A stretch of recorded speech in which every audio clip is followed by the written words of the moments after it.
드린 대로 오늘 이진숙 후보자에 대한 인사청문회가 시작이 됩니다. 네. 지금까지 사실 인사청문회 앞두고 여러 가지 이 종류의 이제 의혹이 터져 나왔습니다. 네. 국회 교육위원장으로서 이진숙 후보자에 대해서 좀 전반적으로 좀 어떤 판단을 갖고 계신지요? 이진숙 후보는 제가 교육위원회 간사 재선 시절에 네. 충남대학교 국정감사 때 처음 만났고 또 예. 국정감사를 통해서 이제 여러 가지 질의를 했던 적이 있어요. 그래서 사실 그 이후에는 한 번도 연락한 적이 없었고요. 이번에 이제 이진숙 후보가 교육부 장관 후보로 이제 지명이 되면서 아마 지명되고 3일 후에 한번 국회 교육위원장을 찾아와서 딱 한 번 만났고 지금까지 뭐 전화 한 통화도 서로 소통한 적은 없습니다. 원래는 이제 그 의원들과 여당 네. 의원들은 장관 후보와 좀 만나서 예. 서로 뭐 같이 좀 계획도 하고 기획도 하고 뭐 질의 같은 경우도 어떤 방향성을 정하는데 서로 그런 적은 한 번도 없어요. 다만 이제 이진숙 후보가 왔을 때 어떤 부분이 제일 마음에 걸리느냐라고 제가 물어봤더니 딸 그 유학 보낸 거 2명. 예. 그거를 제일 걱정하더라고요. 그래서 이진숙 후보자는 예. 제가 그때 처음 후보 지목되고 만나서 예. 어떤 부분이 제일 걱정됩니까? 했더니 솔직히 그 딸을 보낸 거 그거는 자기가 교육부 장관 후보가 된 후에 마음에 제일 걸리고 네. 국민께 죄송하다. 그래서 제가 그때 그런 말을 했어요. 그 지금 그런 그 후보자의 마음을 국민들께 정말 진심을 담아서 말씀을 드리고 특히 제가 지난 윤석열 정권 때 교육위원장 할 때 가장 엄격했던 것이 증인들에 대한 자료 제출 여부였거든요. 네. 그래서 그런 부분 제가 여당 위원장이고 후보자에 대해서 최대한 이해하려고는 하지만 야당이든 여당이든 자료 청원하면 성실히 제출해야 된다. 안 그러면 제가 굉장히 강력하게 추궁할 것이다. 협조를 해라. 그랬더니 네. 그거는 협조하겠다 그랬는데 어저께 중간 점검을 해보니까 정말 성실히 95% 정도 제출했대요. 자료를 네네네. 굉장히 많이 냈네요. 그거는 정말 성실한 태도라고 예. 볼 수 있죠. 그래서 종합적으로 보면 이진숙 후보가 여러 뭐 진보 매체까지도 비판적인 기조가 있어서 저도 사실 걱정이 많이 되는데 한 번도 육성을 통해서 국민들에게 자신에게 지금 그 향하는 의혹을 직접 해명한 적은 없잖아요. 그렇죠. 그래서 오늘 저는 이진숙 후보에게 세 가지를 좀 희망하는 게 첫째는 예. 자기가 정말 약점이 될 수 있는 부분도 진심을 담아서 솔직하게 고백하라. 두 번째는 자기가 잘못이 있다면 국민들께 처절하게 반성해라. 태도의 문제죠. 네. 마지막으로는 이진숙 후보가 그래도 평생 대학에서 교육계에 계셨기 때문에 본인이 생각하는 대한민국의 미래의 교육 과제는 무엇인지 이진숙 후보가 교육부 장관이 되면 어떤 부분에 대한민국의 교육 개혁을 펼쳐나갈 것인지를 선명하게 밝혀라. 이 세 가지 문제를 잘하면 네. 많은 의혹도 해소되면서 국민들에게 신뢰를 받겠지만 만약에 태도의 문제나 진실성 없는 답변으로 일관하게 된다면 이진숙 후보의 이 어려운 여론이 저는 잘 극복되기는 어렵다라는 생각을 합니다. 네. 그 말씀 주신 대로 그 이진숙 후보자가 가장 걱정하고 있는 그 두 딸의 해외 유학과 관련해서 오늘 아침에 또 한국일보 단독 보도가 그랬나요? 나왔습니다. 일단은 이제 중학교 첫 번째는 이제 중학교 시절에 아이들을 미국에 보냈는데 이 부모 없이 미성년자를 규정 위반. 위반 아니냐. 근데 이제 그게 아니라 실제로 아이들이 이제 기숙사가 있는 학교에 다녔다라는 것이고요. 이거 불법은 아니다라는 얘기가 이제 대통령실에서는 해명이 나오고 있습니다. 네.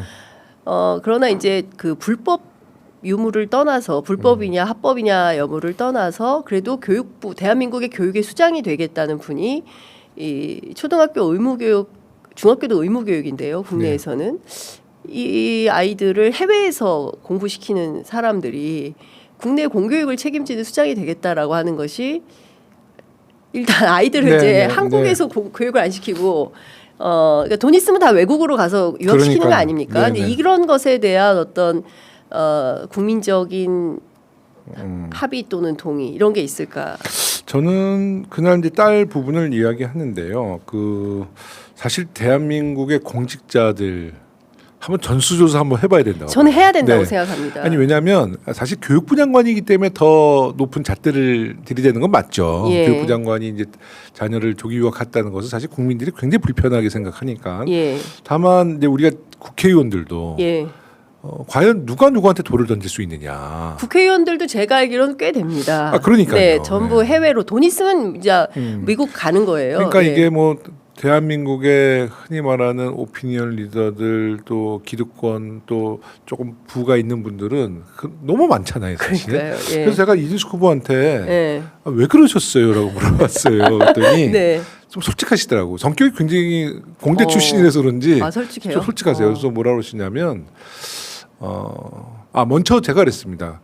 그 너무 요즘에 공직자들이 사실 조기 유학에서 사실 이게 너무 요새는 좀 너무 평범한 얘기처럼 돼가는 거예요. 근데 이진숙 후보가 먼저 그것을 자기의 가장 약점이라고 얘기해서 저는 그 부분을 참 인정을 했어요. 왜냐하면 네. 이진숙 후보가 아니 다들 뭐 왜 저한테만 그러세요 이렇게 뻔뻔하게 나올 수도 있잖아요. 근데 그렇죠. 가장 자기의 약점을 그 이야기를 딱 걸었네. 아 이분이 그래도 공감 능력은 있는 분이구나. 예. 그래서 제가 딸인지 모르고 주로 유학 간 것도 문제지만 우리가 그 모든 청문회에서 공직자를 검증할 때 유학을 보내고 조기 유학을 보내고 나서 군대를 면제시키는 경우가 가장 지탄받는 일인데 어떻게 됐습니까? 했더니 저는 아이가 다 딸입니다 그러더라고요. 그러면서 이제 사위는 뭐 파병을 나갔다 그래요. 사위. 예, 예, 예. 그래서 제가 그렇습니까? 예. 그러면 그 다음으로 우리가 검증할 대상은 특히 학교에 계셨는데 예.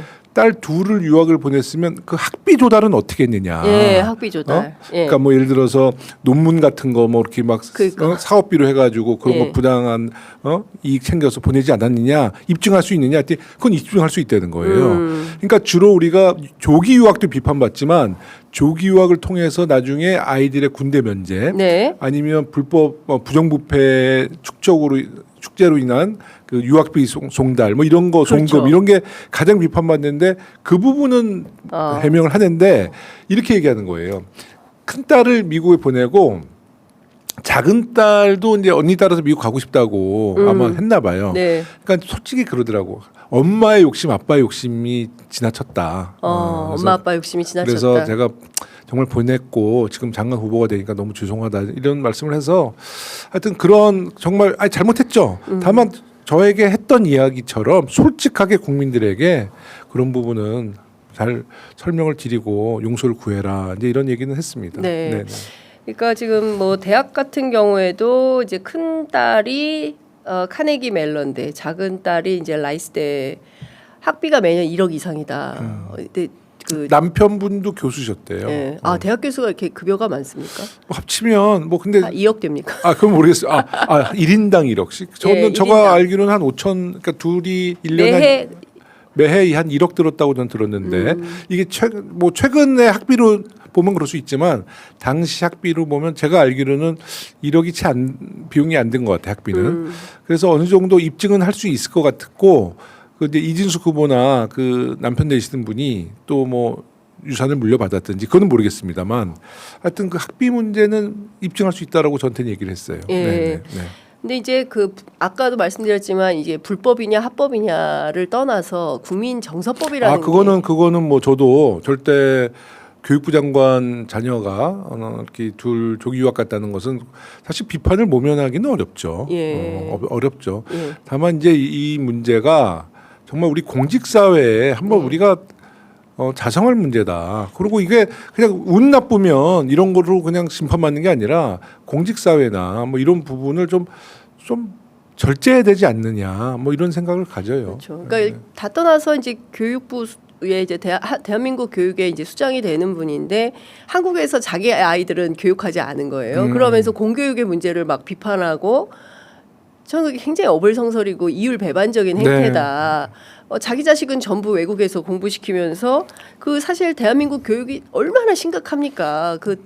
뭐 지옥이죠. 그러니까요. 지옥. 이 네. 지옥을 견뎌내는 수많은 학부모들한테 어떤 설득력을 가지고 할 수 있겠냐라는 게 저는 이제 좀 이 공감대를 얻을 수 있을 것이냐. 하여튼 그 비판을 모면하기는 어렵다. 다만 정말 진정한 사과 그리고 이런 것을 단초로 어떻게 우리 대한민국의 교육을 공교육을 정상화시키느냐 뭐 그런 깊은 고민과 대안을 잘 만들어낸다면 모르겠습니다. 국민들의 판단이 어떻게 나올지는 모르겠지만 하여튼 이 어려운 위기를 극복하는 것은 가장 솔직하게 밝히고 가장 진정성 있게 반성하고 자기의 모든 교육의 역량을 다 발휘해서 대한민국 교육을 바로 잡겠다. 이 세 가지가 맞아 떨어져야지 그나마 국민들이 한번 기회를 줄 수 있다라고 보여집니다. 그러니까 이재명 정부는 좀 달라야 된다라는 국민적 기대가 있는 게 사실입니다. 맞습니다. 아, 그럼요. 예, 이재명 대통령 스스로 이제 소년공 출신이고, 네, 네, 네. 그리고 이제 그 어렵게 살고 있는 그 다수의 중산층 이하의 서민들이 보기에 이분의 이력이나 이것이 과연 바람직한 거냐에 대한 검토가 교육위 차원에서 있어야 될 것 같고요. 근데